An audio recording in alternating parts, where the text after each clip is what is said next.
Welcome to SR6 news. Relay దీక్ష కార్యక్రమంలో Adivasi JAC రాష్ట్ర కార్యదర్శి అనిల్ కొంచెం మాట్లాడుతూ చింతూరు డివిజన్ లో గత 2 వారాల క్రితం రోడ్డుకు ఇరువైపులా ఉన్న ఆక్రమణలు తొలగించాలని కలెక్టర్ మరియు స్థానిక ఐటీడీ అధికారులు నోటీసులు ఇవ్వడం జరిగిందని, కానీ ఇప్పటి వరకు మార్కింగ్లు ఇచ్చి కూడా ఆక్రమణలను ఎందుకు తొలగించడం లేదని అధికారులను అడుగుతా ఉన్నానని, ఆక్రమణలు తొలగింపులో రోడ్డుకి ఇరువైపులా 15 మీటర్ల చొప్పున తొలగించాలని నోటీసులో చెప్పబడి ఉంటే, స్థానిక అధికారులు మాత్రం 4 రోజుల క్రితం 10 మీటర్లని, ఇప్పుడేమో 8 మీటర్లు తొలగించాలని రోజు రోజుకి కొత్త డ్రామా తెరపైకి తీసుకొని వస్తున్నారన్నారు.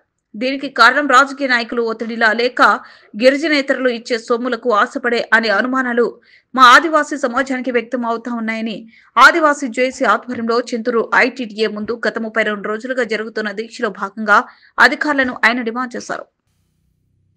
ఏజెన్సీ అభివృద్ధి చేయాలనే ఓ దృక్పథంతో ప్రభుత్వాలు జీవో పాస్ చేసి ఉంటే, స్థానిక అధికారులు మాత్రం రాజకీయ ఒత్తిళ్లకు మరి ఇక్కడ ఉన్నటువంటి గిరిజనేతరులు ఇచ్చేటటువంటి సొమ్ముకు ఆశపడి ఏదైతే ప్రభుత్వం రోడ్డుకి ఇరువైపులా 15 మీటర్లు తొలగించాలని చెప్పేసి చూసి, రెవెన్యూ అధికారులు కానీ ఐటీడీ అధికారులు కానీ రోజుకో కొత్త మాట ఎందుకు తీసుకొస్తా ఉన్నారు? ఏమన్నా గిరిజనేతరులు మీకు ఇచ్చే కాసుల కోసమా, లేక అధికారికంగా మీకు ప్రభుత్వం నుండి కానీ కోర్టు నుండి కానీ ఏమన్నా స్టే వచ్చి ఉన్నదా అని మేము మిమ్మల్ని అడుగుతా ఉన్నాం.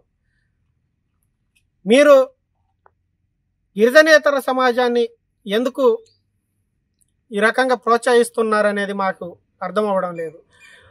చట్టాలు ఏవైతే మాకు 1/70 చట్టం, అదేవిధంగా మా షెడ్యూల్ 5వ షెడ్యూల్ భూభాగంలో ఎవరైతే గిరిజనేతరులు ఇక్కడ ఉండకూడదని చెప్పేసి ఏదైతే మాకు ఉన్నాయో ఆ చట్టాలకు విరుద్ధంగా ఈరోజు మీరు ప్రవర్తిస్తూ ఉన్నారు. ఇటు సమీకృత గిరిజన అభివృద్ధి సంస్థ అంటారు చింతూరు, ఇక్కడ కేవలం గిరిజనేతరులు మాత్రమే పనిచేస్తూ ఉన్నారు. గిరిజనేతరులు అది సమీకృత గిరిజన అభివృద్ధి సంస్థ లేక గిరిజనేతర అభివృద్ధి సంస్థ అనే సందేహాలు మాకు వస్తూ ఉన్నాయి.